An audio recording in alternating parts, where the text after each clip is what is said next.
August 18th, 1960. 100 miles above Earth, a secret race in space has started. Corona, America's first photographic spy satellite, has just been deployed. The capsule was packed with over half a mile of film. The camera could capture images of objects as small as a truck on Russian territory, at least on a clear day. The satellite would be taking pictures. A parachute would open. They'd go to all this trouble of capturing this capsule that's coming back down to Earth. Aircraft would rush it from Hawaii, where they're capturing it, to Washington, where they're developing the film, and then they put it on these big light tables. And they look at these pictures, and what do they have? They have pictures of the tops of clouds. It was the nuclear missile bases under those clouds that Corona was supposed to find. The smartest engineers the CIA could find had gotten it off the ground.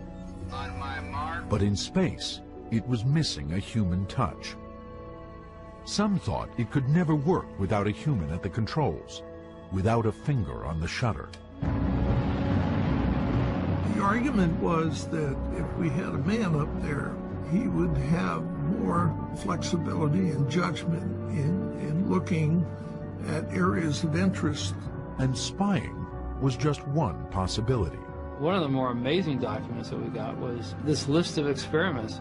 Among those were going up there and capturing a Russian satellite, maybe knocking a Russian satellite out of orbit, or completely destroying a Russian satellite. But the risk of launching astronauts on covert missions to space was enormous. Any attempt had to be kept completely secret. Only a handful of people know what really happened. You just couldn't tell anybody about it. Nobody. I didn't tell my wife anything. I wasn't allowed to. The program is still classified. Nobody's ever told us it wasn't. Up next on Nova, a space story you've never seen. The story of the Astro Spies.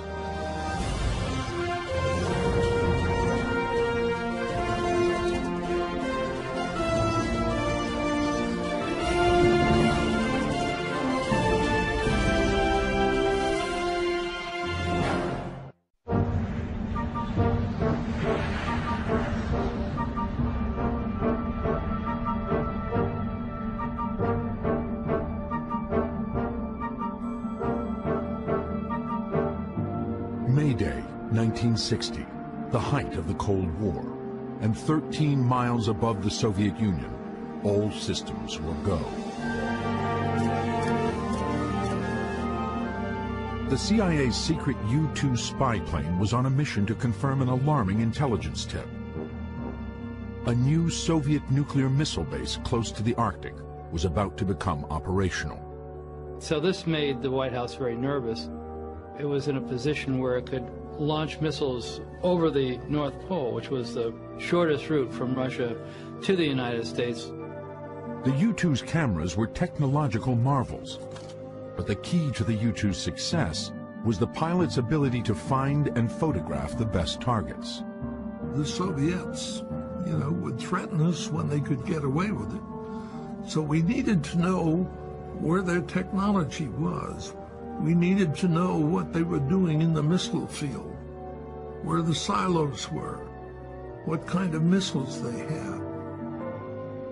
The U-2's pilot was Francis Gary Powers. He thought if he flew above 60,000 feet, he should be safe. No Soviet anti-aircraft missiles could reach him.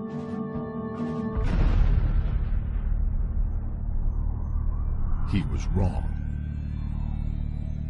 When Gary Powers was shot down, the president said, no more U-2 overflights. So that put the United States in a very bad position. We had these U-2s and we couldn't fly them over the Soviet Union. You don't want to cause a provocation and you don't want to be shot down. What's the answer? Well, you go up into space. This is Mercury Control. The countdown is now T minus. Launch Complex 5-6 at Florida's Cape Canaveral is a monument to the early days of space exploration. 3, 2, 1, 0.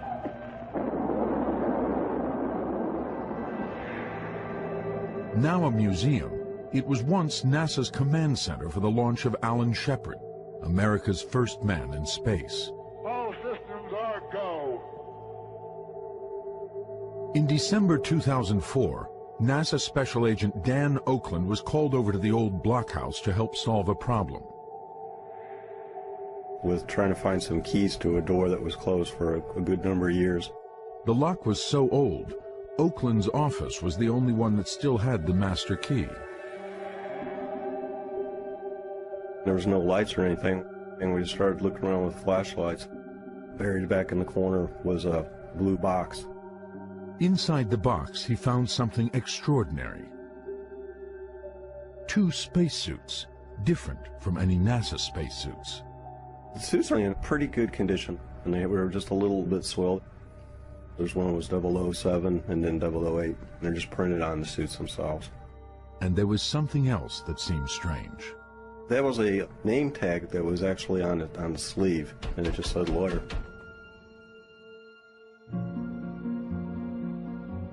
I've been following space and espionage for a long time, and after I heard the story of Dan Oakland finding these spacesuits, I thought it was extremely interesting. For James Bamford, an author and investigative reporter, that name lawyer became a window into a hidden world.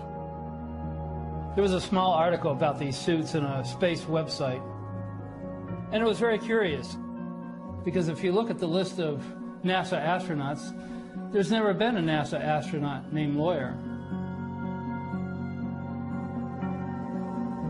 But I did find the name Lawyer, Captain Richard E. Lawyer, on a list of pilots chosen to be part of an Air Force space program in the 1960s. When I looked closely at the program, I realized it had been run by a secret agency inside the Pentagon. Well, I did manage to get some documents. Much of the program, even 40 years later, is still officially secret. Lawyer's name was on a list of 17 pilots who were chosen for the program. I managed to talk to him off camera about a month before he died. And the information he gave me helped me find 10 of the other pilots who are still alive. It's an impressive group. Some of the pilots Bamford found became space shuttle astronauts. Vice Admiral Richard Truly even became the head of NASA. Lieutenant General James Abramson was put in charge of President Reagan's Star Wars program. General Robert Harris would become vice chairman of the Joint Chiefs of Staff.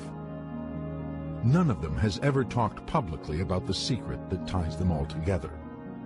An Air Force program called MOLE. It's one of the great untold stories of the Cold War.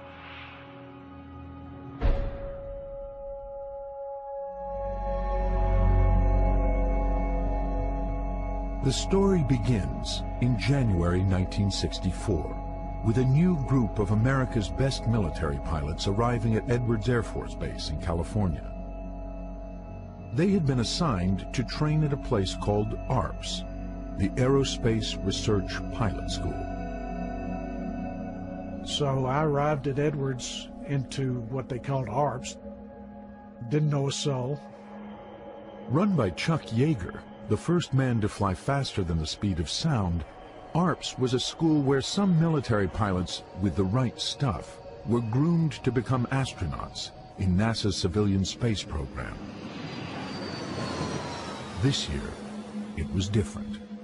As we went through our student year and got toward the fall, we realized that something funny was going on, and the thing that was funny going on was they were actually conducting a secret, I guess you'd say, a crew selection. Without them knowing it, they were actually competing with each other for this program. They were being watched and being evaluated by these people to see who would make the best astronauts. The program was so secret it was even kept from the potential astronauts themselves.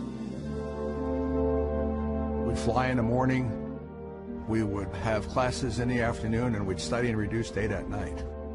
They would teach you astronomy and flight mechanics, orbital mechanics, the relationship of bodies that are in orbit, or either around the Earth or going to the moon, stuff like that. For the students, it was more than just books and flying. They were poked and prodded, spun in centrifuges, bounced in chairs, and battered with psychological testing. And lo and behold, they finally came out with a list, and I was on the list. I almost fell over. I had no idea. Then I had to go through a screening with a couple other guys to see whether I would fit. The previous height limit had been 6 feet, and I was almost 6'2". I was determined, so I pulled that helmet down so tight I was almost dying, but I just barely made it. I think there were about 100 people that started out, and to survive down to 8 or so made you feel pretty good. This was in 1964. In 1964, only Mercury had flown. The Gemini astronauts were down at NASA. And here we were going to get to fly in space, even though it was a military program. So we were sitting on the top of the anthill. And they finally did tell the people that they selected, but they only told them a cover story. They didn't tell them the real story about what they were being selected for. What they told them was that they were just going to go up to space and do experiments. Unlike U-2s or spy satellites, launching man into space just couldn't be kept secret. So a decision was made to call it a laboratory and to try hiding the project by putting it in plain sight. Ladies and gentlemen, the President of the United States. President Lyndon Johnson announced the program and gave it a plausible cover story, something that Americans, if not the Russians, would possibly believe. Good morning, ladies and gentlemen. I am today instructing the Department of Defense to immediately proceed with the development of a manned orbiting laboratory. This program will bring us new knowledge about what man is able to do in space. The cover story was that the Manned Orbiting Laboratory, or MOLE, would be a space station crewed with 2 military astronauts for 30-day missions. During that time, they'd perform routine experiments on themselves and test their ability to do military tasks in space. There was no mention of an operational mission, nor any hint of espionage. The cost of developing the manned orbiting laboratory will be $1.5 billion. It took 3 more months until the crew was finally told their real mission. And that day really was an amazing day. We got briefed into the program as to what it was about. The MOLE was actually an orbital spy station, equipped with a camera the size of a car. It would fly an orbit that would give maximum coverage to Russian targets. And the crew were no longer going to be astronauts. They were going to be astro spies. In essence, they're going to become the successors to Francis Gary Powers, basically. They're going to be the people who are going to be flying over Russia now. I think everybody was tickled. I mean, it was something that we really thought would contribute. We weren't going to go check how the African flute fly worked under zero gravity. You know, we're going to do something worthwhile, okay, that we thought was worthwhile. Before, I was going to go play with something. I wasn't really impressed by that. But now we were going to take pictures and blah, blah, blah, blah. The argument was that if we had a man up there, he would have more flexibility and judgment. The plan was to launch a 2-man Gemini capsule atop a 56-foot-long laboratory module. In orbit, the crew would unlock a hatch cut into the capsule's heat shield and crawl through a narrow tunnel into the pressurized crew compartment. Inside, as seen in this newly discovered government film, the astrospies could look through a viewport and observe and photograph high-priority targets in Russia and elsewhere. When the 30-day mission was completed, the astrospies would return to Earth in the Gemini capsule, leaving the laboratory module to deorbit and burn up in the atmosphere. With their highly classified mission in hand, the astrospies disappeared into a hidden world. The only people you could really communicate with about what you were actually doing were people within the program office. When we traveled, we didn't identify ourselves as MOL or crew members or anything else. And I think once in a great while we traveled on ID that identified us as somebody else. We didn't go around tell everybody, knock on everybody's door and say, hey, I was an astronaut. Although we did have a joke in the program that one day there was going to be a little article back on page 50 of the newspaper that said, an unidentified spacecraft launched from an unidentified launch pad with unidentified astronauts to do an unidentified mission. That's the way it was. But despite the carefully crafted cover stories, despite all the safeguards, half a world away, the Russians were carefully watching and listening, and they didn't believe a word. We had some information about the MOL program from open and closed channels. We had our sources. These guys in Russia were smart. They could look at MOL, they could see sort of the general systems layout, and they could tell you, well, this is for something much more serious than simply applied military experimentation. Russia was being surrounded by a network of American nuclear missile bases, and we needed information on the location of these bases. Reconnaissance from outer space was absolutely necessary. We faced the problem of how potential targets could be identified and located. That's how the Almaz project was born. In Russian, Almaz means a diamond in the rough. Almaz was the code name for the Soviet spy ship, a code name that could never be spoken. Almaz was a state secret, a spacecraft the Soviets hoped would dwarf the American MOL. It's not just a satellite or a spaceship. It's a whole complex, a whole system that consisted of a number of elements. Its overall weight was about 20 tons. We're talking about two massive, 20-ton spaceships in space docked to each other, cosmonauts photographing the Earth, perhaps even doing some sort of battle simulations. And it wasn't just going to be bigger, it was meant to be better. Unlike the MOL, Almaz was designed to stay in orbit for years at a time. Supply ships would ferry cosmonauts and equipment back and forth on a regular basis.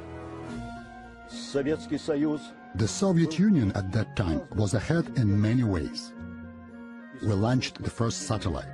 We had the first spaceman, so we believed we were ahead of everybody. Almaz and MOL were, in some sense, kind of the shadow space race. It was the one without the parades.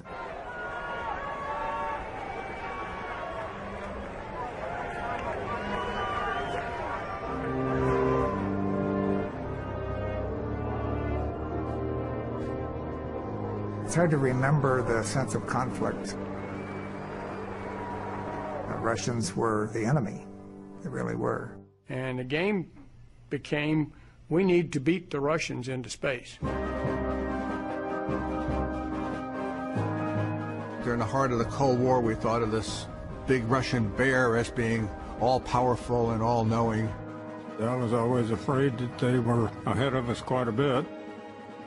You can see the timelines of these two programs, and they're very much close.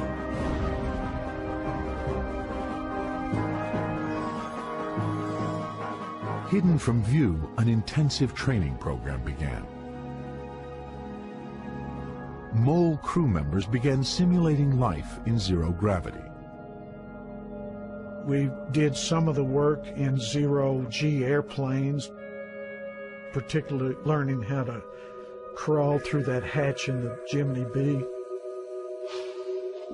One task the Astrospy simulated over and over was one of the most basic, going back and forth through the hatch and narrow tunnel that connected the Gemini capsule to the laboratory module.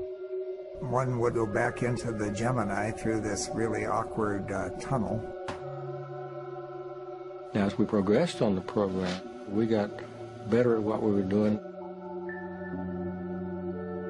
In an eerie parallel world, cosmonauts were practicing exactly the same maneuvers in Russian airplanes. Even though there was no exchange of information between the Americans and the Soviets, we were thinking in the same direction.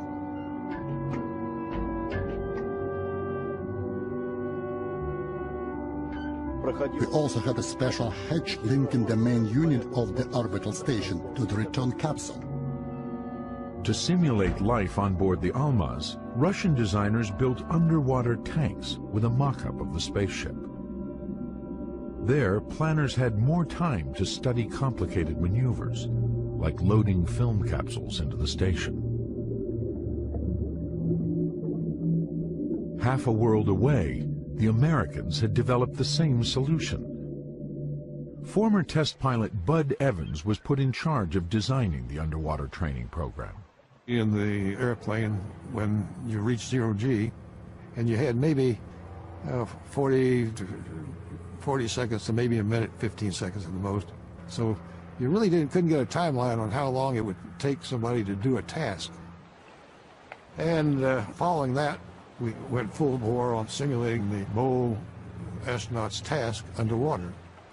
They created an undersea training facility off Buck Island in the Caribbean. Underwater, they dropped this very large mock-up of the MOL spacecraft. In film that has never been shown publicly before, you can see MOL crew members first putting on scuba gear, then donning their full spacesuits.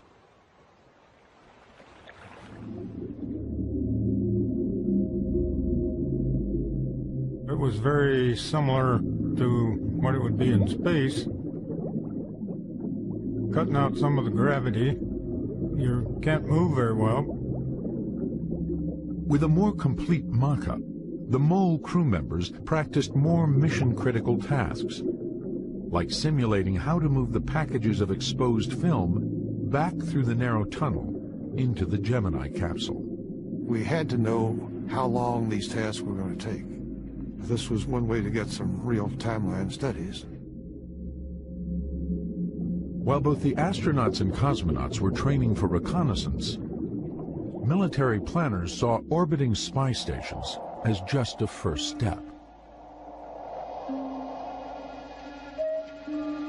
Any nation sufficiently advanced in space technology can convert a vehicle into a military spacecraft to deny the use of space to the free world.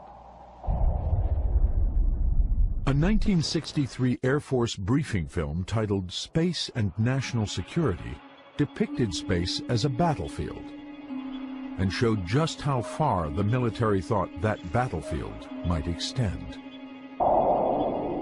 In the 60s, this was a time of big thinking on both sides. The Russians were really thinking grand. We're talking multiple battle stations in Earth orbit, reconnaissance stations, manned by dozens and dozens of cosmonauts.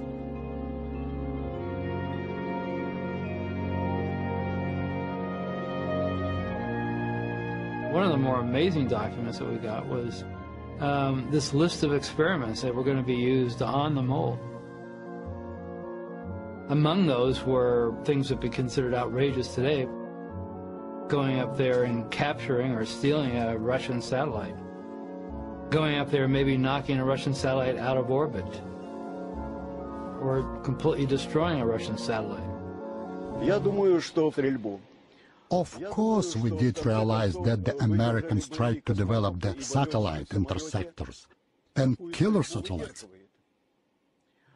So we decided to develop a special cannon that was placed on the orbiting station. We just wanted to test and see how it worked in outer space. if somebody wanted to inspect or even attack the Almaz, we could destroy it. But first, engineers and designers from both sides had to contend with some fundamental laws of physics, so that astrospies could monitor enemy territory from 100 miles in space. It's a mystery to most people who haven't flown in orbit, what it's like trying to look at the ground as it's going by when you're going 18,000 miles an hour. Just looking out the window with normal or the equivalent of 20/20 vision, you could see tankers, oil tankers in the Gulf of Oman. They looked about that big. You couldn't see anything smaller than that without magnification.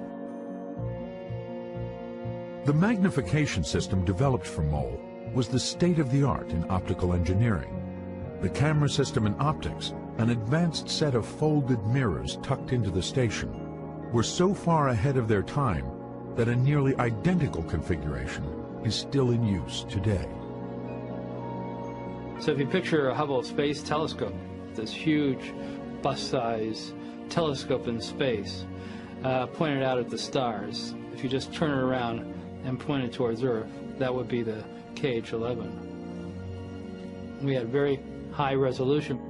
For photo analysts, it is all a question of resolution. The higher the resolution, the smaller the object you can see on the ground. Extraordinarily, the MOL's camera was designed to spot objects as small as 3 inches. The 3-inch resolution was pretty critical to providing our people with the technical details of what the threat was and what the capability was. The goal of people who do reconnaissance has always been to get the highest resolution. But it's a trade-off.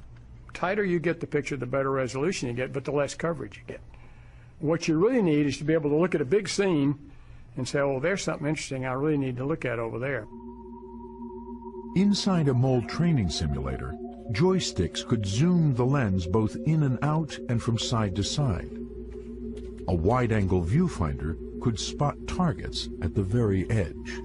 We had optical eyepieces to look through with ways to point the line of sight, and they had photographs simulated to give you something to look at, to test your ability to zero in on a point of interest quickly and accurately. The camera system was a huge engineering challenge. It required great precision while the target was in motion and the station was orbiting over the poles.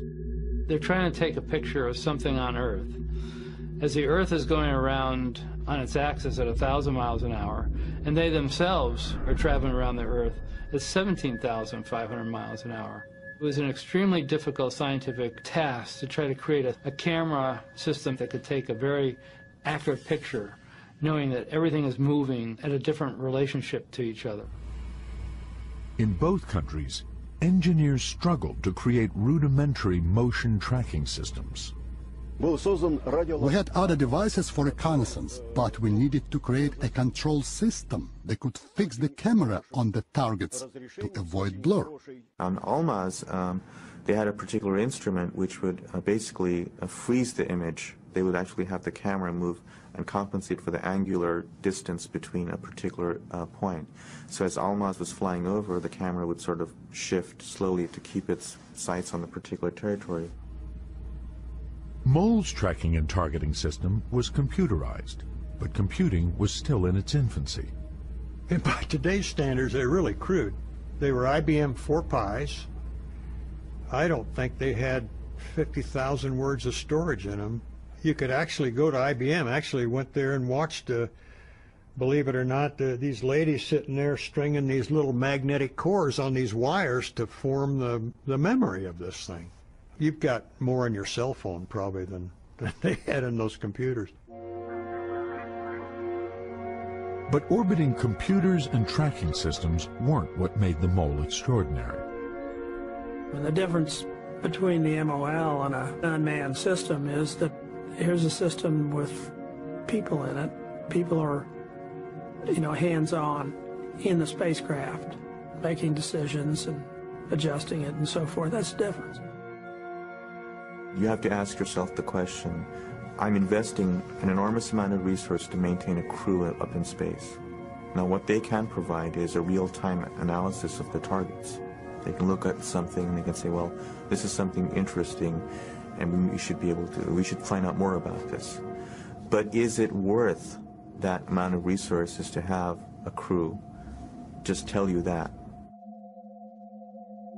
The MOLE program to put human beings in orbit was going to cost more money because everything had to be man-rated. There had to be safety features. It's extra weight. It means the vehicle has to be bigger. It has to have more fuel. It just adds cost everywhere along the line. MOL was a very expensive program. It seems like chicken feed today. It was I think it was a $3 billion program, but in the 1960s, that was a lot of money. Think back in the mid to late 60s, Johnson was the president. He was trying to fund all the Great Society programs. He was trying to fund the expansion of the war in Vietnam. He was trying to fund going to the moon on Apollo, and here we were. And we would take a cut basically every year, and we used to jokingly tell ourselves that the only thing that remained constant on the program was the number of days till the first launch. The scheduled launch date for the first MOLE mission was August 1970. The Russians planned to launch Almaz that April to commemorate Lenin's 100th birthday. But in November 1966, the Americans seemed poised to make a huge leap forward. At Cape Canaveral, a unique rocket configuration was rolled out to the launch pad. Atop the standard Titan 3C solid rocket boosters was a hollow mock-up of the MOLE laboratory. And atop that, workers attached an unmanned Gemini B capsule. Designers needed to test whether the Gemini's heat shield would still work after the MOLE's access hatch had been cut into it. Unlike most NASA launches, there were no astronauts on display. You know, the NASA astronauts back in the 60s were all good friends of ours. We knew them all. We went to Houston, and when we went to Houston, they'd tell us all about what they were doing, and we wouldn't tell them anything about what we were doing. We were different, that's all. We weren't on the cover of Life magazine. We weren't driving Corvettes. We were, just doing different things.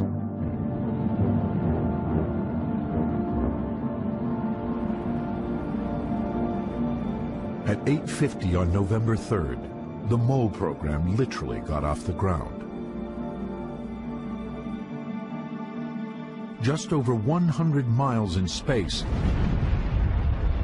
the unmanned capsule was ejected.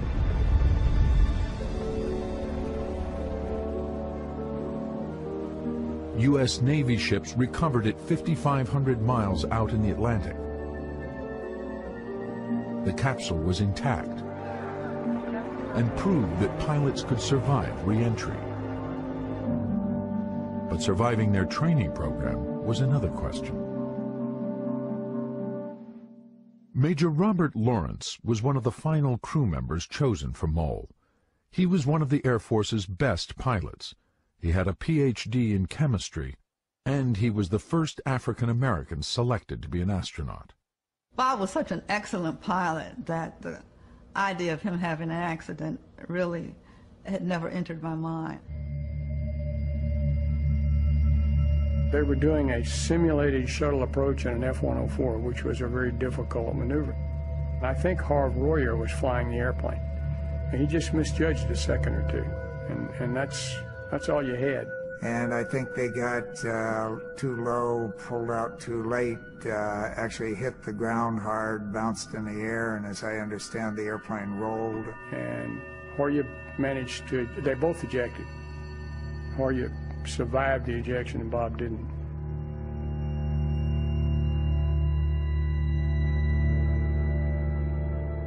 I was standing at home changing the buttons on a dress, and I looked out the window and saw Bob Harris coming up the walk. I thought, I don't have to ask. This is what they call a life-changing experience, you know. Suddenly, you know, in the morning everything seems okay, and then a few minutes later, it's all over. That morning, Bob wanted to change his flight. He wanted me to fly in his place on that particular flight. That's about all there is to say. I should have been in the back seat of that airplane instead of him. The accident served to make us realize that we really were a very small group and we had a big problem. And that meant lots of training and that we expanded our efforts and increased our efforts. By the beginning of 1969, the secret race between Russia and the U.S. to launch the first spies into space seemed to be neck and neck. Both sides had made significant advances, but they were both years behind schedule. We thought that in a coming year or two we would be able to launch the space station into orbit. Still, our program fell behind by 3 years. For the first time, I personally was beginning to believe, I believe this can work. Well, some of them might have been a bit worried about what the Russians were doing at this point. What they really didn't know was that the competition was less with the Russians than it was within their own government. Right around the corner from them was another agency called the NRO, the National Reconnaissance Office. The National Reconnaissance Office was extremely secret during the 1960s. Matter of fact, even its name wasn't declassified until the early 90s. Their job was to try to find a way to put satellites up there that could get the very same resolution. They were going to develop a competitive system, and the CIA backed that. Larry Scantz, who had worked at NRO and later helped plan MOLE, was one of the few people with a security clearance for both programs. Both systems were aimed at developing 3-inch technical resolution. From a technical point of view, they kind of wound up in a dead heat. We were aware that there were unmanned reconnaissance satellites with truly impressive capability on the drawing board. You know, there's the unmanned guys that said, you know, we don't need you, and then there's the manned guys that say, well, you can't live without us. It was obvious to me the first time I went to a place where the unmanned system was being run, they didn't want any part of us.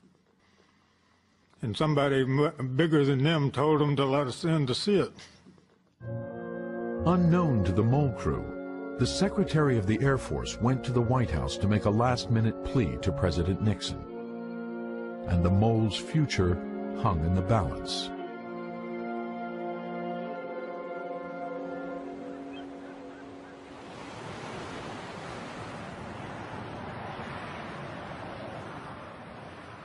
For Hank Hartsfield, the morning of Tuesday, June 10th, 1969, was like any other.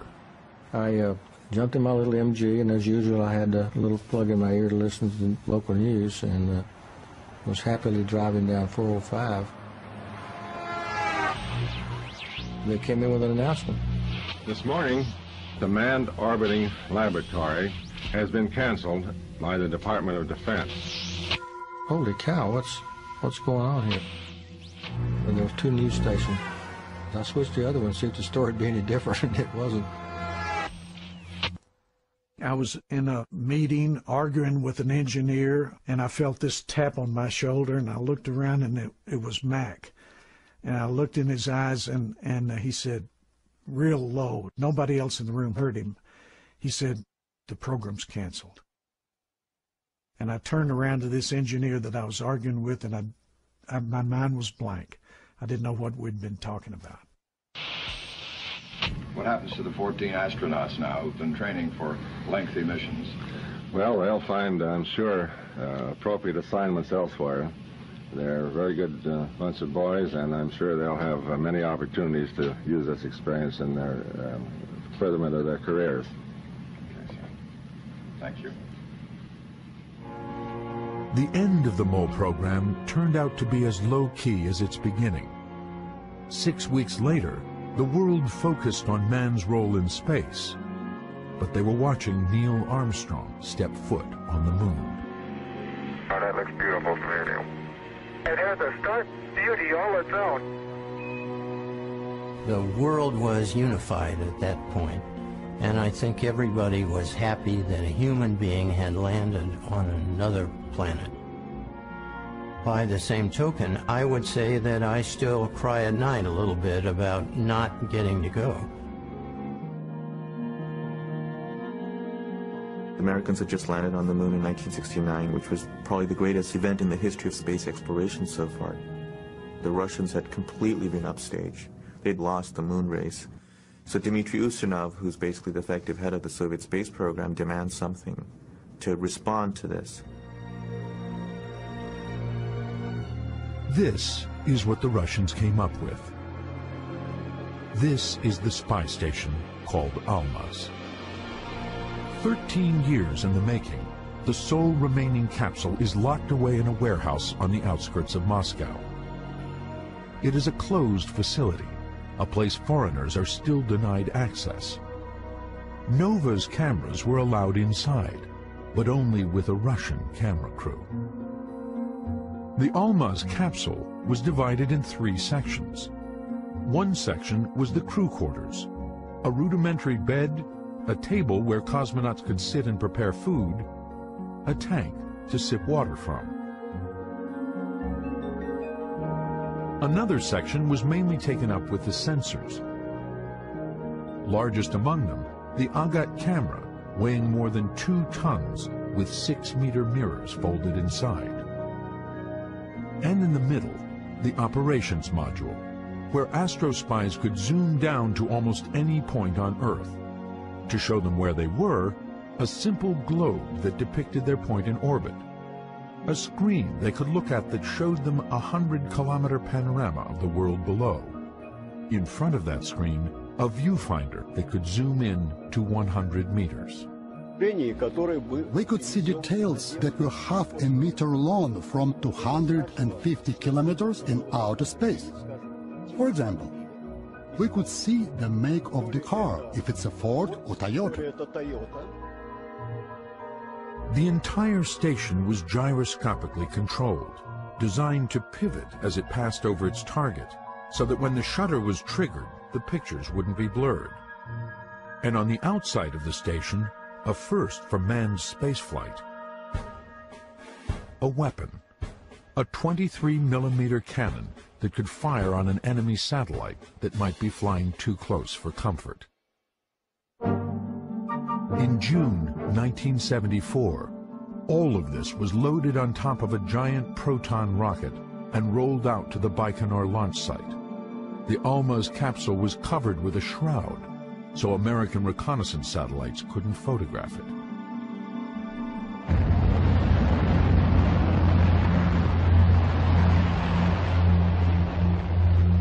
Nine days later, Colonel Pavel Popovich and his flight engineer, Lieutenant Colonel Yuri Artukin, were launched into space to dock with the Almaz station.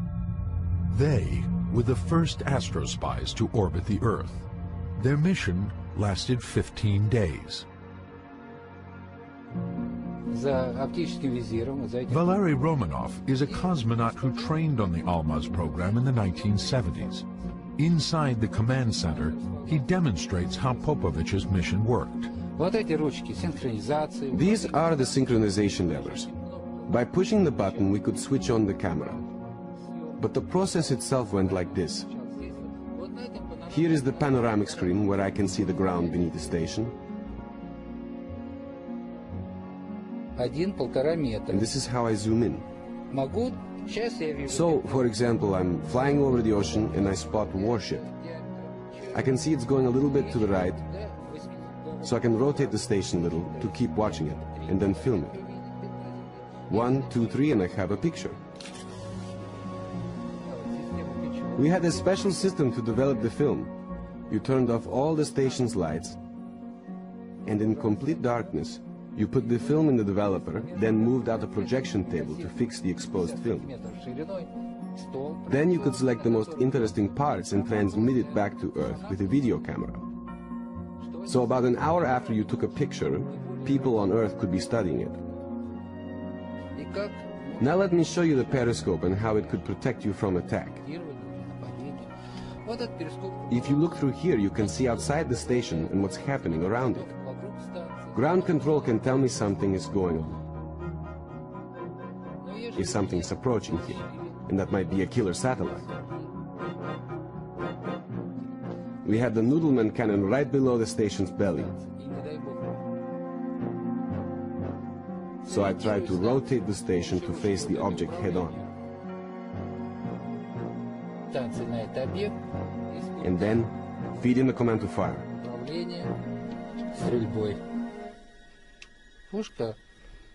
Fortunately, that never happened. We were afraid about what would happen to the station if we fired the cannon, so we never tested it with the men on board. But after the crew left, we fired the cannon by remote control, and the station survived the intense vibration. Subsequent missions to the Almaz seemed star-crossed. On 2 missions, cosmonauts failed to dock with the spy station and returned to Earth empty-handed. On the 3rd attempt to reach Almaz, things got worse. The cosmonauts docked successfully and entered the Almaz.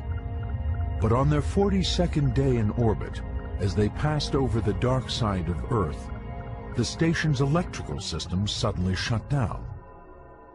Alarms sounded, and the station was plunged into darkness. Out of radio contact and drifting in space, the cosmonauts struggled for 2 hours to bring the craft back to life. When power was restored, the frailty of man in space became clear. The flight engineers suffered a breakdown and began experiencing audio hallucinations. No medicine on board could help. 6 days later, the cosmonauts were ordered back to Earth. In February 1977, Viktor Gorbatko, a Soviet Air Force colonel, was the last pilot to command Almaz. His mission was almost flawless. When we flew over the United States, I looked down and immediately recognized New York.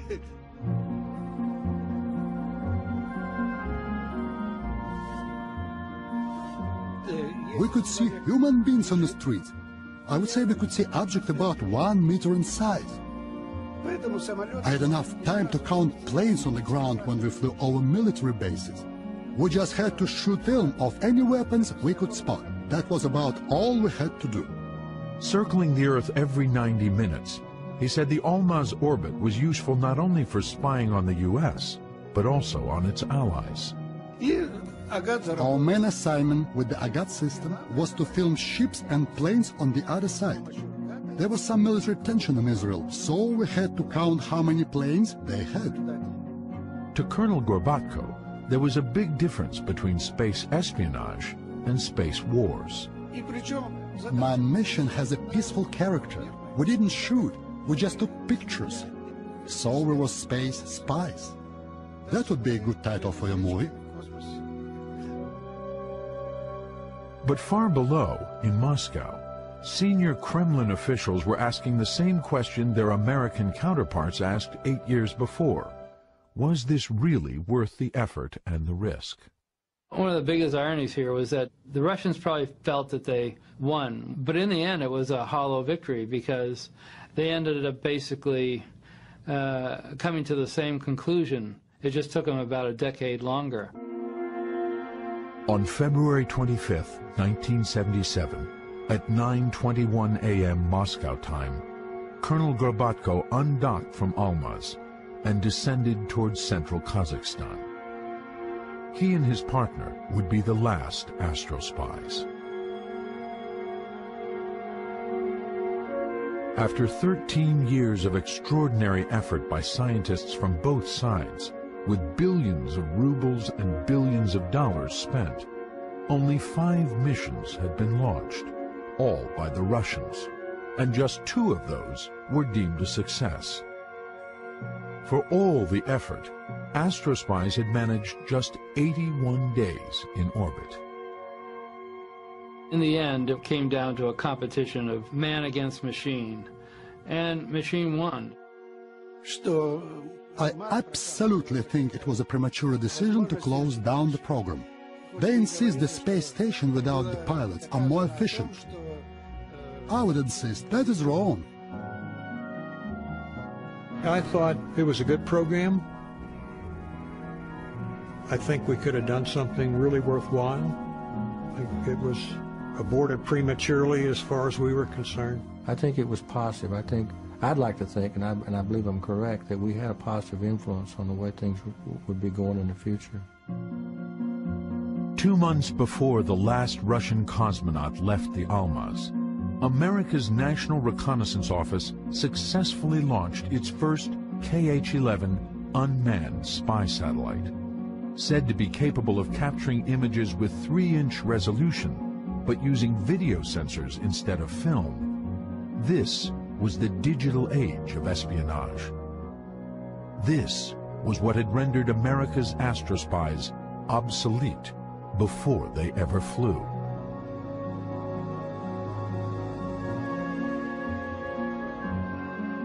"30 years later, dozens of unmanned satellites silently monitor the world below. They are also the astrospy's legacy. When I look back at what we did on Mo, we didn't, as far as I know, develop something that has led to another manned system. I think that the work we did helped provide data for future systems. Just yesterday I went to the Google search engine and I could actually see my own house. 30 years ago, who would have thought I would be able to see something like that?